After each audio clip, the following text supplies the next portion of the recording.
Hello everyone, in this video, we will see how to use a voucher code in Disney Plus. Go to the Disney Plus website or open the Disney Plus app on your device. Sign into your existing account or create a new one if you don't have an account yet. Once logged in, go to your account settings.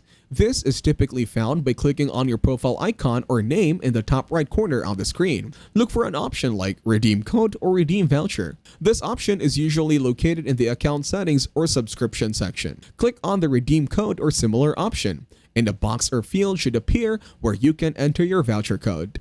Type or paste the voucher code into the provided field. Make sure to enter it accurately to avoid any errors. After entering the voucher code, click on the Redeem or Confirm button. The system will validate the code and apply the voucher benefits to your Disney Plus account. Once the code is successfully redeemed, you should receive a confirmation message.